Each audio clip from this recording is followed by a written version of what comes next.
Xin chào tất cả các bạn. Trong video ngày hôm nay chúng ta sẽ tìm hiểu về chi số sợi. Chi số sợi hay chúng ta có thể hiểu đó chính là độ mảnh của sợi. Chi số sợi thì không phải là chỉ số của sợi. Nhiều bạn sẽ thường nhầm là chỉ số với lại chi số của sợi. Chi số của sợi được chia thành hai loại: chi số trực tiếp và chi số gián tiếp. Chi số trực tiếp là khối lượng chia cho chiều dài. Nếu như chi số này càng nhỏ thì tức là sợi càng mảnh. Còn đối với chi số gián tiếp thì ngược lại. Chiều dài chia cho khối lượng của sợi. Chi số này càng nhỏ thì tức là sợi càng thô. Đầu tiên đó chính là chi số mét. Chi số mét được tính là 1 mét sợi chia cho 1 gram sợi, mm chia cho mg, km chia cho kg. Như các bạn có thể thấy, đây là chiều dài chia cho khối lượng. Vậy chi số mét là chi số gián tiếp. Chi số mét càng nhỏ thì là sợi càng thô. Tiếp theo đó là chi số Anh. Chi số Anh để chúng ta sẽ tính bằng cách là lấy hăng chia cho pound.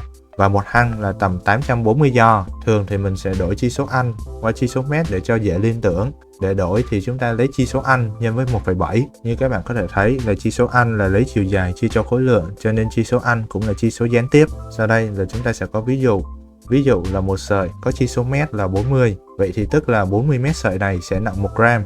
Ví dụ thứ hai là sợi có chi số Anh là 30. Vậy thì chúng ta có thể hiểu là 30 hăng sợi sẽ nặng 1 pound, hoặc là 51 mét sợi sẽ nặng 1 gram. Tiếp theo là chi số hệ tét là khối lượng của 1000 mét sợi. Và khối lượng ở đây là tính bằng gram. Vậy là tét sẽ bằng gram chia cho 1000 mét. Và một tét sẽ bằng 10 decitet. Và militet, kilotet mình sẽ để công thức bên cạnh. Như các bạn có thể thấy, chi số tét là lấy khối lượng chia cho chiều dài. Vậy tức là chi số này là chi số trực tiếp. Vậy thì khi nhìn vào chi số tét của sợi càng nhỏ thì tức là sợi càng mảnh. Ví dụ như sợi có chi số tét là 30. Vậy là 1000 mét sợi sẽ nặng 30 gram. Tiếp theo là chi số denier. Chi số denier chúng ta sẽ lấy 1 gram chia cho 9000 mét sợi. Ví dụ chúng ta có một sợi có chi số là 150 denier.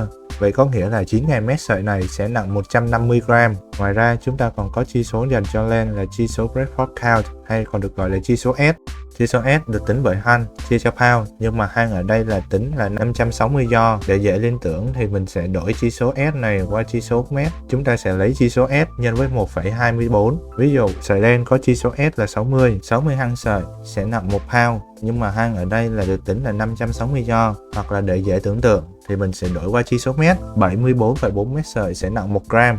Và đây là video mình đã tìm hiểu về chi số của sợi. Cảm ơn tất cả các bạn đã xem.